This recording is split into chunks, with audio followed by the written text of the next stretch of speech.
যাদেরকে আপনারা দেখছেন বর্তমানে শক্তিশালী, টাকার শক্তি, জ্ঞানের শক্তি, শারীরিক সামরিক শক্তি যাদেরকে তাকিয়ে দেখছেন, এগুলো আপনার ইসলামের ইতিহাস না জানার কারণে এদিকে শক্তিশালী মনে হচ্ছে। কোরআনে দুজন এমন জালিম বাদশার কথা আল্লাহ উল্লেখ করেছেন, বর্তমানে না সেরকম বাদশা এসছে, না কিয়ামত পর্যন্ত আসবে। একজন হচ্ছে ফেরাউন। ফেরাউনকে আল্লাহ দুটো শক্তি দিয়েছিলেন, এক তো শারীরিক শক্তি, দ্বিতীয় নম্বর হচ্ছে সামরিক শক্তি। দুটো শক্তি ফেরাউনের কাছে ছিল, কিন্তু আল্লাহ তাআলা এই ফেরাউনকে ধ্বংস করলেন। মুসা নবীকে মারতে চেয়েছিলেন, তার কওমকে শেষ করতে চেয়েছিলেন, আল্লাহ তাআলা তাকে ধূলিসাৎ করে দিলেন এবং তার রাজত্বের নাম নিশানা মিটালেন। অথচ ফেরাউন মিশরে দাঁড়িয়ে বলেছিল, কোরআনে আছে, আলা রাব্বুকুমুল আলা, আমি তোমাদের রব আর আমি তোমাদের সব, আমার থেকে উঁচু কেউ নেই। আল্লাহ ধ্বংস করেছেন। নমরুদ বলে একজন বাদশা, যার কথা কোরআনে উল্লেখ করা হয়েছে, যে বাদশাহ নমরুদ, তার কাছেও আল্লাহ দুটো শক্তি দিয়েছিলেন, এক হচ্ছে শারীরিক, দুই হচ্ছে সামরিক। এবং সে ইব্রাহিম আলাইহিসসালাতু ওয়াসসালামকে আগুনে নিক্ষেপ করেছিল। ইব্রাহিম নবী আল্লাহর কাছে মদদ চাইলেন, আল্লাহ তুমি আমাকে এই জালিমের আগুন থেকে হিফাজত করো। আল্লাহ তাআলা আগুনকে একটা হুকুম দিলেন, কোরআনে আছে, কুলনা ইয়া নারু রুকুনি বারদাও ওয়া সালামান আলা ইব্রাহিম, আগুন তুমি ঠান্ডা হও, আর আমি হুকুম দিচ্ছি তুমি আমার ইব্রাহিম নবীর একটা পশমকে জ্বালাতে পারবে না। জোরে বলুন সুবহানাল্লাহ। আগুনে ছিল, পশম জ্বালাতে পারেনি। আল্লাহ তাআলা সেই নমরুদকে মৃত্যু দিলেন। অনেকজন মনে মনে করছেন, দুটো দলিল দেব।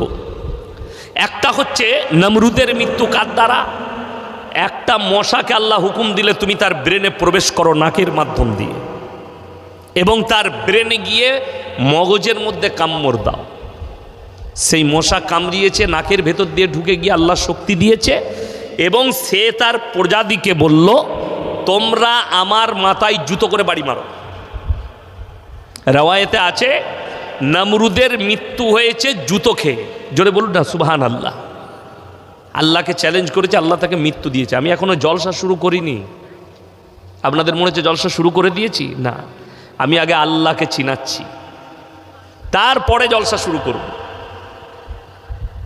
আগে আল্লাহকে চিনেলেন, আল্লাহ কে আর আপনি কি, আপনি তার সৃষ্টি, আপনার ওয়াকাত কি, আপনার যোগ্যতা কি, আর আল্লাহ সৃষ্টিকর্তা কি, এটাই আমি চিনাচ্ছি আগে, তারপরে বক্তব্য শুরু করব। এই নমরুদ ছাড়া আরো জালিম বাদশা এসছে। আল্লাহর হাবিব সাল্লাল্লাহু আলাইহি সাল্লামের কাছে কোরআনের আয়াত এসছে, হে নবী আপনি কি দেখেননি যারা হস্তি বাহিনী নিয়ে কাবা ঘরকে ভাঙতে এসেছিল, যে কাবা ঘরে এখন হাজি সাহেবরা হজ করতে যায়, উমরা করতে যাচ্ছে, এই কাবা ঘর ভাঙার জন্যে হাতির বাহিনী নিয়ে বেরিয়েছিল, তার নাম হচ্ছে আপনার আব্রাহা বাদশাহ। বললে কাবা ঘরকে গুঁড়িয়ে দেবো, রাখবো না। আল্লাহ তাআলা কোরআনে বললেন, আলাম তারা কাইফা ফাআলা রাব্বুকা বিআসহাবিল ফিল, হে নবী আপনি কি দেখেননি যারা হস্তি বাহিনী নিয়ে কাবা ঘর ভাঙতে এসছে, আমি তাদের কাছে মিসাইল দিইনি, তাদের ওপরে পাথর নিক্ষেপ করিনি, বড় বড় চাং ফেলাইনি, তাদেরকে ভূমিকম্প দিইনি। আমি পৃথিবীর মানুষকে বোঝানোর জন্যে তৈরন আবাবিল, ছোট্ট একটা পাখিকে হুকুম দিয়েছি, তুমি মুখে করে কাঁকড় তুলো, পাথর তুলো ছোট ছোট, আর আসমান থেকে নিক্ষেপ করো। আর তার রেঞ্জটা তৈরি করেছিলেন আমার আল্লাহ। হস্তি বাহিনীকে কাবা ঘরে পৌঁছানোর আগেই আমি মাটির সাথে ধূলিসাৎ করে দিয়েছি। জোরে বলুন সুবহানাল্লাহ। এটা হচ্ছে আল্লাহ শক্তি। আল্লাহ নিজের শক্তির নামাইশ দেখিয়েছেন পৃথিবীর বুকে। আগে চলুন, আপনি হাই রোডে উঠলে, বর্ধমানের দিকে যান, দুর্গাপুরের দিকে কিংবা কলকাতার দিকে, খালি বড় বড় বোর্ড দেখতে পাবেন, কিসের? সিমেন্টের অ্যাড। এই সিমেন্টটা ব্যবহার করুন, ভূমিকম্প থেকে বাঁচান। এই রড ব্যবহার করুন, ভূমিকম্প থেকে বাঁচান। শুধুমাত্র 30 সেকেন্ডের ভূমিকম্প মায়ানমারে বিশেষজ্ঞরা বলছে যে ক্ষতিটা 30 সেকেন্ডে হয়েছে 394টা পরমাণু সেই ক্ষতি করে।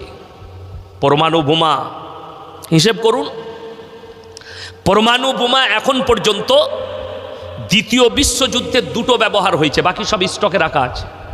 একটা হিরোশিমা আর একটা নাগাসাকি, জাপানের 2টো শহরে আমেরিকা ব্যবহার করেছিল। এই 2টো শহরে আজও পঙ্গু সন্তান পয়দা হয়, আজও ঘাস গাছ জন্মায় না। তার রেডিয়েশনটা এত খারাপ, এতটা ক্ষতি করেছেন আমার আল্লাহ। 30 সেকেন্ডে মায়ানমার, ব্যাংকক আর থাইল্যান্ড আর মায়ানমারের শহরগুলোতে 30 সেকেন্ড খালি জমিনটাকে লড়িয়েছেন। বড় বড় বিল্ডিংগুলো চানাচুরের মতো পড়ে গেছে, বড় বড়। একটা 30 তল্লা বিল্ডিং, যেমন আমরা কোনো জিনিসকে গুঁড়ো করে ফেলি ওইভাবে গুঁড়ো হয়ে নেমে গেছে। এত দামি দামি রড আর সিমেন্ট দিয়ে বানানো, আল্লাহর কুদরতের কাছে ধুলিস্যাৎ। 30 সেকেন্ড আপনি ভেবে দেখুন, আমার আল্লাহ যদি 30 মিনিটের ভূমিকম্প পৃথিবীতে দেয়, পৃথিবীর আর কোনো অস্তিত্বই থাকবে না। এই জালজালা ভূমিকম্প সম্পর্কে কোরআনে আয়াত অবতীর্ণ হয়েছে। আল্লাহ তাআলা সাবধান বাণী দিয়েছে নবীজির কাছে, আগে চলুন। এই পৃথিবীতে একটা মানুষও নিজের প্রশংসা করার যোগ্যতা রাখে না, যার যত জ্ঞানী আসুক, যার কাছে যত শক্তিই হোক। ফেরাউনের এত শক্তি, অহংকারের কোনো জায়গা ছিল না, আল্লাহ তাকে ধূলিসাৎ করে দিয়েছে। আমরা যারা এখানে বসে আছি, আমরা থাকবো না মিটে যাব? কথা বলবেন, থাকবেন না মিটবেন? একদিন না একদিন মৃত্যুই হবে। এখানে এতগুলো মানুষ বসেছেন, আরও আসবেন যারা আসছেন। ইমানদারির সঙ্গে একজন দাঁড়িয়ে বলুন তো যে আমি 10 দিন বেঁচে থাকতে পারবো? ক্ষমতা নেই বলার। এই জালসা শেষ করে আপনি বাড়িতে গিয়ে বেঁচে থাকবেন কিনা এটাও সন্দেহ। আমি ইয়াসিন জলসা শেষ করার পরে আমি কি বাড়ি পৌঁছাবো এটাও সন্দেহ আছে। আল্লাহর হাতে আছে, রবের হাতে, পৃথিবীর মানুষের হাতে কিছুই নেই। আর আমার আগের বক্তা বলছিলেন ওয়াকআপ নিয়ে যাওয়ার জন্যে। আমি আপনাদেরকে চ্যালেঞ্জ ছুড়ে বললাম, চ্যালেঞ্জ ছুড়ে বলছি, এই চ্যালেঞ্জ পৃথিবীর কেউ অ্যাকসেপ্ট করতে পারবে না। যাদিকে ভাবছেন যারা কোরআনকে মিটিয়ে দিবে, ইসলামকে মিটিয়ে দিবে, আল্লাহর কসম তারা খালি স্বপ্ন দেখছে, তাছাড়া কিছুই নয়। 10টা মুসলমানকে আর 10 লাখ মুসলমানকে মেরে ইসলাম মেটানো যায় না। তার একটা ইতিহাস শোনায়। এই ভারতে 200 বৎসর রাজত্ব করেছিল কারা? ইংরেজের বাচ্চারা। 200 বৎসর। রাজ্যটার নাম হচ্ছে গুজরাট, নদীটার নাম হচ্ছে গোমতী নদী। তার কিনারায় ইংরেজের বাচ্চারা 10 লাখ কোরআনকে জ্বালিয়েছিল ঢের করে। শাহ আব্দুল আজিজ মুহাদ্দিস দেহলভী রহমতুল্লাহ আলাই তিনি বললেন, এই ইংরেজের বাচ্চারা, তোমরা কি মনে করেছো 10 লাখ কোরআনকে জ্বালিয়ে ইসলামকে মিটিয়ে ফেলবে? তাহলে এটা তোমাদের স্বপ্ন। বলে কেন? বলে আল্লাহর কসম, আল্লাহ কোরআনকে এই কাগজের মধ্যে সুরক্ষিত করেনি। বলে কেন? আমার আল্লাহ নিজে বলেছেন, ইন্না নাহনু নাযালনা যিকরা ওয়া ইন্না লাহুল হাফিজুন। হে আমার নবী, এই কোরআনকে আমি আল্লাহ অবতীর্ণ করেছি, কোরআনের হেফাজতের দায়িত্ব আমি আল্লাহ নিজে নিয়েছি। জোরে বলুন সুবহানাল্লাহ। আপনি বাড়িতে একটা কোরআন রেখেছেন, ওটা হেফাজত নয়, আপনি খালি ওটা পড়ার জন্য সুরক্ষিত করে রেখে দিয়েছেন, বাকি হেফাজতের দায়িত্ব আল্লাহ নিয়েছেন। আপনার হাদিস জানা নাই, রাসূল আকরাম সাল্লাল্লাহু আলাইহি সাল্লাম হাদিস বর্ণনা করলেন, কিয়ামতের পূর্বে একটা আলামত হচ্ছে আল্লাহ ইলমগুলোকে তুলে নেবেন। কোথা থেকে? কাগজ থেকে কোরআনকে উঠিয়ে নেওয়া হবে। কোরআনের এই যে কোরআনগুলো দেখছেন, কাগজগুলো সাদা হয়ে যাবে, আল্লাহ তুলে নেবেন আসমানে। তাহলে হেফাজত কোথায় আল্লাহ করেছেন? পৃথিবীর, আমি কসম খেয়ে বলছি, পৃথিবীর বর্তমানে যতগুলো কোরআন আছে সব জ্বালিয়ে দেন। আল্লাহর কসম, একটা যদি হাফিজে কোরআন জিন্দা থাকে আবার 100 কোটি কোরআন চেপে আসবে। জোরে বলুন সুবহানাল্লাহ। একটা হাফিজে কোরআন যার সিনেতে আল্লাহ 30 পারা কোরআনকে গেঁথে দিয়েছে। এখানে যদি কোনো বাপের বেটা থাকেন, ডাক্তার, মাস্টার, প্রফেসর, ইঞ্জিনিয়ার, আপনাকে ইমানদারির সঙ্গে বলছি, আপনি পড়েছেন ছোটবেলা একটা চুটি বই আমরা পড়েছি, তার নাম বর্ণ পরিচয়। পড়েছি না পড়িনি? ছোটবেলা আমরা স্কুলে পড়েছি। একজন খালি দাঁড়িয়ে বিনা ভুলে এখানে স্টেজে শুনিয়ে দিয়ে যান, আমার পকেট থেকে যা টাকা বেরোবে আমি তাকে দিয়ে দেব, বিনা ভুলে। পারবেন না। কিন্তু আল্লাহর কসম, আল্লাহর কুদরত, আল্লাহ কোরআনকে সুরক্ষিত করার জন্যে হাফিজে কোরআন যখন কোরআন তেলাওয়াত করে আল্লাহ তাদের সিনেতে কোরআনকে মেহফুজ করে দিয়েছে। অথচ কোরআনে আল্লাহ অপর জায়গায় বলেছেন ওয়ালান তাজিদ লিসুন্নাতিল্লাহি তাবদীলা। গোটা পৃথিবীর শক্তি একদিকে দাঁড়িয়ে যায়, আমার কোরআনের একটা জের জবরকে মিটাবার ক্ষমতা পৃথিবীর কোনো শক্তির নাই। জোরে বলুন সুবহানাল্লাহ। আল্লাহর ওয়াদা সত্য না মিথ্যা? সত্য। আল্লাহ ওয়াদা করেছেন কোরআনে, হক ওয়াদা, আমার কোরআনের একটা জের জবরকে মিটাবার ক্ষমতা পৃথিবীর কোনো শক্তির নাই। যেহেতু আপনি অবাক হবেন, আমি কালকে হাওড়া জেলায় ছিলাম, তো আমি বললাম বাবা ইসলামের বয়স কত বছর আপনারা বলুন? কথা বলে না? কত বছর বয়স? ইসলামের বয়স কত? এইটাই মুসলমানদের ভুল। আমি এখনো বক্তব্য ওই জন্য শুরু করিনি, শুরু করব। অনেকজন মনে করে ইসলামের বয়স 1446 বছর, নবীজি যতদিন থেকে এসছে। রং কথা। আল্লাহ 1 লক্ষ কম বেশি 24,000 পয়গম্বর পাঠিয়েছে, আর পৃথিবীর যিনি প্রথম মানব তিনিই প্রথম নবী হযরতে আদম আলাইহিস সালাতু ওয়াস সালাম। আর সেই দিন থেকে ইসলামের সূচনা আল্লাহ শুরু করেছেন। জোরে বলুন সুবহানাল্লাহ। এই দুনিয়া শুরুয়াত করেছেন মুসলমানের দ্বারা, আর এর খাতম হবে মুসলিমের দ্বারা। আমার ভাই, আমার বন্ধুগণ, পৃথিবীতে একটা মানুষও নিজের প্রশংসা করার ক্ষমতা রাখে না। কোনো নবী অহংকার করেননি, কোনো পয়গম্বর তারা মানুষের সামনে নরম হয়েছে, কোনোদিন অহংকার করেনি। কিন্তু একটা মানুষ, আজকে যদি আমি বলি আমি ইয়াসিন, আমার মতো বক্তা নেই, জানবেন এই বক্তা মূর্খ। কেউ যদি বলে আমার মতো ডাক্তার নাই, জানবেন মূর্খ ডাক্তার। কেউ যদি বলে আমার মতো মাস্টার নাই, মূর্খ মাস্টার। মানুষ বুঝেই না, একমাত্র প্রশংসা করার যোগ্যতা সকলে বলুন কে রাখেন? আল্লাহ। কোরআনের দলিল দিয়েছেন আল্লাহ, নিজের শক্তি, নিজের রমাইশ, যে আমি কেমন রব তোমাদের আর তোমরা আমার কেমন বান্দা, এটা আল্লাহ বুঝিয়েছেন সূরায়ে কাহাফ। কোন সূরা বললাম? সূরায়ে কাহাফ। একবারই শেষ আয়াতের আগের আয়াত, কুল্লাউ কানাল বাহরু মিদাদাল লিকালিমাতি রাব্বি লানাফিদাল বাহরু ক্বাবলা আন তানফাদা কালিমাতু রাব্বি ওয়ালাউ জিনা বিমিসলিহি মাদাদা। হে আমার বিশ্বনবী, পৃথিবীর মানুষকে বলো, যতগুলো পৃথিবীতে সমুদ্র আছে সব পানিগুলো যদি আমি আল্লাহ কালি করে দিই, আর পৃথিবীর মানুষ যদি আল্লাহর প্রশংসা লিখতে শুরু করে, সব শেষ হয়ে যাবে। আবার আমি অতটাই পানি দেবো, অতটাই কালি করে দেবো, সেটাও শেষ হবে, কিন্তু আল্লাহর প্রশংসা লিখে পৃথিবীর মানুষ শেষ করতে পারবে না। জোরে বলুন সুবহানাল্লাহ। এটা হচ্ছে রব, আর আপনি হচ্ছেন বান্দা। আপনার ক্ষমতা নেই আপনি আল্লাহর প্রশংসা লিখে শেষ করতে পারেন। আপনার ওয়াকাত কি? আপনি ভেবে দেখুন, কারোর কাছে 1000 কোটির মালিক আছে। আমরা যখন মায়ের গর্ভ থেকে জন্ম নিয়েছি, কেউ কাপড় পরে এসছে না নানি দাদি কাপড় পরিয়েছে? নানি দাদি ন্যাংটো অবস্থায় মায়ের কোলে জন্ম নিয়েছেন, তোমার নানি তোমাকে কাপড়টা লেপটিয়েছে, তোমার দাদি তোমাকে কাপড় লেপটিয়েছে।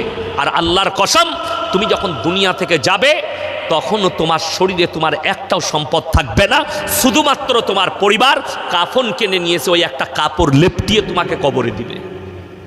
ঠিক কি না কথা বলেন? তাইলে আপনার যোগ্যতা কি রইল? কিছুই নয়। এরপর আমি বক্তব্য শুরু করব। এই ভারতবর্ষে 30 কোটি মুসলমান, এর মধ্যে 10 কোটি মুসলমান আছে কিনা এটাও সন্দেহ আছে। সন্দেহ কেন? আমি এইখানে বাথানগড়িয়া, এটা থানা কোন থানা? গোরাপ থানা। এই গোরাপ থানায় প্রমাণ দিয়ে যাব। আপনি অবাক হবেন, প্রমাণ দিতে পারবেন ইনশাল্লাহ। প্রমাণ দেব যে মুসলমান নামে আছে, কাজে অনেক মুসলমানই নেই। নাম্বার 1, ওষুধগুলো দিই। সুদ খাওয়া হারাম না হালাল? কথা বলেন। আপনি যদি নাও বলেন, কোরআন বলেছে ওয়াহাল্লাল্লাহুল বাইয়া ওয়া হাররামার রিবা। সুদ তোমাদের জন্য হারাম, ব্যবসা তোমাদের জন্য হালাল।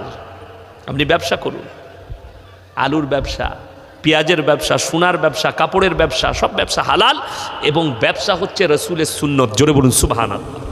ওই জন্যে ব্যবসায় বরকত আছে। সুদকে আল্লাহ হারাম করেছে, তার মানে এই গুরাব থানায় একটাও মুসলমান সুদখোর নাই। কথা বলে না? এ কথা বলবেন আপনারা, আছে না নাই? আছে। ইমানদারির সঙ্গে বলুন, আল্লাহ যদি হারাম করেন, রসুলের হাদিসটা শুনেলেন, কেউ যদি 1 টাকা সুদ খায়, নিজের মায়ের সঙ্গে 36 বার জিনা করার সমান পাপ করলো। নাউজবিল্লাহ বলেন, এটা রসুলের হাদিস। এই লোক আল্লাহর সঙ্গে যুদ্ধ ঘোষণা করলো, রসুলের সঙ্গে যুদ্ধ ঘোষণা করলো। সারা জিন্দেগি, পুরো জীবনটা সুদের ওপরে জীবন কাটালো হারাম জানার পরেও। সেই লোক যখন মারা যাচ্ছে, আপনি হুজুরকে দাওয়াত দিয়েছেন, হুজুর মিলাদ পড়িয়ে জান্নাতে দেন, সে হুজুর জেনে শুনে যদি তার লেগে দোয়া করে, মার খাবে না? খাবে না? সে হুজুর আগে মার খাবে, তারপরে তো তার হবেই হবে। এইটাই আমি বুঝাতে চাইছি। আল্লামা ইকবাল লিখেছে, ইস ঘর কো আগ লাগি ঘর কি চিরাগ সে। এখানে এলান করা হলো, আলেমরা ডাক দিলে আপনারা যাবেন। আমি আপনাকে মোবাইল খুলে প্রমাণ করাবো। দারুল উলুম দেওবন্দ পাস মৌলবি, তার নামের শেষে কাশ্মী লেখা আছে, উত্তরপ্রদেশে। সে বলছে মোদি জি নে বহুত আচ্ছা কিয়া, পাস কিয়া। এটা একটা আলেমের কথা বলছে, আমি কোনো সাধারণ লোকের কথা বলিনি। একবার পৃথিবীর ইতিহাস শুনেলেন, সে একা নয়, তার সঙ্গে আরও একটা কাশ্মী আলেম আছে, আরও 2 জন বেরেলবি মৌলবি আছে, তারা বলছে মোদি জি নে বহুত আচ্ছা কিয়া। এরপর ইসলামের ইতিহাস খুলেন, হযরতে হোসেন রাদিয়াল্লাহু তাআলা আনহুকে কারবালার প্রান্তরে যারা শহীদ করেছিল, তারা কোনো অমুসলিম ছিল না, মুসলমানরাই শহীদ করেছিল। এটা পৃথিবীর ইতিহাস বলছি। নবাব সিরাজউদ্দৌলা, 1000টা দৌড়ের মালিক, ইংরেজদের তার সঙ্গে ধোঁকাবাজি করে তার হত্যার যে প্ল্যান করেছিল, তার নাম হচ্ছে মীর জাফর। মীর জাফর মুসলমান ছিল না অমুসলিম? মুসলিম। সুলতান আইয়ুবী, তার পেছনে ষড়যন্ত্রকারী ছিল মুসলমান। অটোমান সাম্রাজ্যর পতন ঘটার পেছনে ষড়যন্ত্রকারী ছিল মুসলমান। আর আজকে এই ওয়াকফ বিলের ষড়যন্ত্রকারী হচ্ছে মুসলমান। অপরকে গালি দিয়ে লাভ না। আমি বাই ক্যামেরা বলছি, ক্যামেরা চলছে। উত্তরপ্রদেশের মৌলবি, সে দাঁড়িয়ে গলায় লাল পাট্টি লাগানো আছে, তার নামটা আছে অমুক কাসবি, যদিও আমি নাম উচ্চারণ করলাম না। এবং সে বলছে ইয়ে বহুত আচ্ছা হুয়া। এরপর আপনি কাকে দায়ী করবেন? আপনি কাকে গাল দিবেন? তো আল্লামা ইকবাল এত বড় আল্লাহওয়ালা কবি ছিলেন, তিনি যখন কোথাও প্রোগ্রাম করতেন, মানুষকে দেখে তাদের আলামত দেখে তিনি শের বলতেন। তো তিনি শের বলেছিলেন, ইস ঘর কো আগ লাগি ঘর কি চিরাগ সে। মুসলমান, তোমরা নিজেদের ঘরে নিজের আগুন ধরিয়েছ, অপরকে গালি দিয়ে লাভ নাই। তা না হলে একটা মুসলিমের কাছে সুদ কি করে হালাল হতে পারে? কথাটা বুঝতে পারেননি? এই বাবাজিরা, একটা মুসলিমের কাছে সুদ কি করে হালাল হতে পারে? কখনোই হতে পারে না। নাম্বার 1 গেল। নাম্বার 2, আগে চলুন, মদ খাওয়া হারাম না হালাল? কথা বলে না এরা? জোরে বলবেন। মদ খাওয়া তো দূরের কথা। পানির বোতলটা কই দেন, এইটাই দেন। তো কি হয়েছে? তো এই যে পানির বোতলটা দেখছেন, এটাই যদি মদ থাকে, এটা স্পর্শ করা হারাম। মদ কি বললাম? কি বললাম? স্পর্শ করা হারাম। কোরআনে আল্লাহ হারাম করেছেন। আজকে আপনি হাই রোডে আমার সঙ্গে চাপুন, আমি ইমানদারির সঙ্গে বলছি, এই হাই রোডের যেদিকে যাবেন, ডানকুনির দিকে, আমার বর্ধমানের দিকে, আসানসোলের দিকে, হাই রোডের ওপরে দেখিয়ে দেবো মুসলমান হোটেল করেছে, হারাম করে মদ খায়, মদও বিক্রি করছে। ঠিক বললাম না ভুল বললাম? চলুন, এই আপনার গোড়া থানায় প্রমাণ দেবো। মুসলমান মদ খাচ্ছে, মদ বিক্রি করছে, আপনি গালি কাকে দিচ্ছেন? অথচ আপনি জানেন একজন অমুসলিম ভাই আপনার ধর্মকে কতটা রেসপেক্ট করে। ওর জন্য আপনাকে রাস্তায় ঘুরতে হবে, রাস্তায় যেতে হবে। জেলাটার নাম মুর্শিদাবাদ। কোন জেলা বললাম? মুর্শিদাবাদ। বহরমপুর থেকে যখন হাই রোড ধরবেন, জায়গাটা মোড়টার নাম হচ্ছে পলসন্ডা মোড়। আমি প্রায় পেরিয়ে গেলে, উত্তরবঙ্গ গেলে ওই হোটেলটায় চা খাই। হোটেলটার নাম হচ্ছে পাপ্পুদা ধাবা, পাঞ্জাবিদের ধাবা। খুব সুন্দর, বড়। দু ভাই মাথায় পাগড়ি বেঁধে, মুখে দাড়ি, পাঞ্জাবিদের, খুব ভদ্র, তারা চালাচ্ছে হোটেলটা। তার হোটেলে 3টে বোর্ড লাগানো আছে। কটা বললাম? 3টে। নাম্বার 1, মদ পান করা নিষিদ্ধ। এই হোটেলে মদ পান করা নিষিদ্ধ, বোর্ড লাগিয়ে রেখেছে। নাম্বার 2, মদ বিক্রি নিষিদ্ধ। নাম্বার 3, নো স্মোকিং, ধূমপান নিষিদ্ধ। 3টেই মুসলমানদের ইমান বাঁচানো বোর্ড। তাকে জিজ্ঞেস করলাম, সে কি উত্তর দিল জানেন? আরে ভাই, আমি যেখানে ব্যবসা করছি আমার 75% কাস্টমার মুসলিম, আর মুসলমানদের কাছে আমি জানি মদ স্পর্শ করা হারাম। সে আপনার ধর্ম সম্পর্কে এতটা সচেতন যে আমি যেখানে ব্যবসা করছি আমার হোটেলে 75% মুসলিম কাস্টমার, তাই আমার মদ ব্যবসা করা যাবে না, মদ খেতে দেওয়া যাবে না, নো স্মোকিং, ধূমপান করতে দেওয়া যাবে না, তাদের ধর্মে আঘাত লাগবে। অথচ আমি আপনাকে দেখিয়ে দেবো তার হোটেল থেকে দুদিকে 20 কিলোমিটারের মাথায় মুসলমান হোটেল করেছে, মুসলমান মদও খাচ্ছে, মদও বিক্রি করছে। নাউজুবিল্লাহ। মদ কি করে আপনার কাছে হালাল হলো? কে বলে দিল? আর এই লোক সারা জীবন মদের ভাটিতে জীবন কাটাচ্ছে, মদ খেয়ে মারা গেল, জীবনে আল্লাহ আল্লাহর নাম লাইনি, আল্লাহ রসুলের নাম লাইনি। আর আপনি বলছেন মারা গেছে, হুজুরকে দেখে মিলাদ পড়িয়ে জান্নাতে দেবো।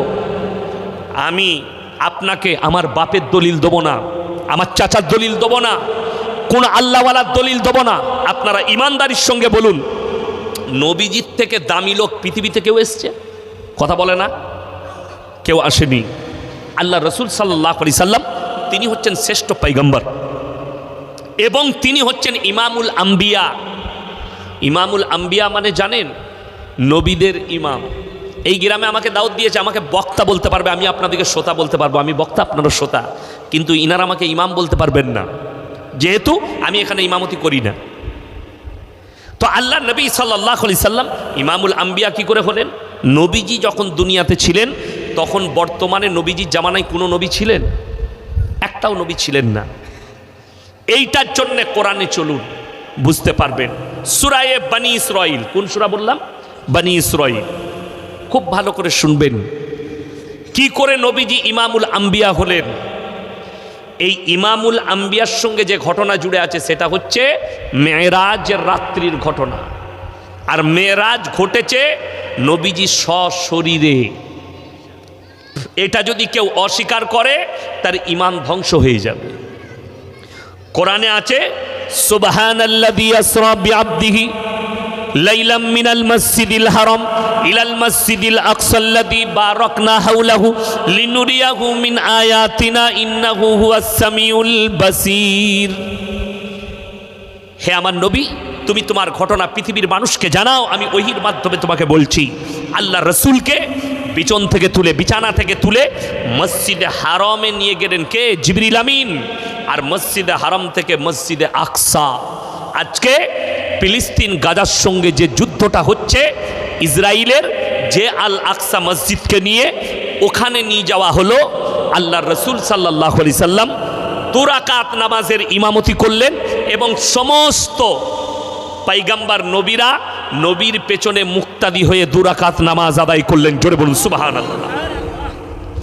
নবীজির নামের লাকাবে জোড়া হলো ইমামুল আম্বিয়া। সমস্ত নবীরা নবীর পেছনে নামাজ আদায় করলেন আর নবীজি হলেন ইমাম ওই আল আকসা মসজিদে। আপনি এটা ভাববেন না আমার মৃত্যু হয়েছে এই বাতানগড়িয়ায়, আমার কবর আছে বাতানগড়িয়ায়, আমি মারা গেছি এই গোরাপ থানায়, আমার কবর হচ্ছে গোরাপে। কিন্তু আপনি জানেন কিয়ামতের ময়দান হবে হিন্দুস্তান নয়, কিয়ামতের ময়দানটা হবে আল আকসার ময়দানটা, ফিলিস্তিনের ময়দানটাই হবে কিয়ামতের ময়দান। আল্লাহ গোটা পৃথিবীর মানুষকে জড়ো করবেন ওই ফিলিস্তিনের ময়দানে, আর ওইটাই হবে কিয়ামতের আসল ময়দান। জোরে বলুন সুবহানাল্লাহ।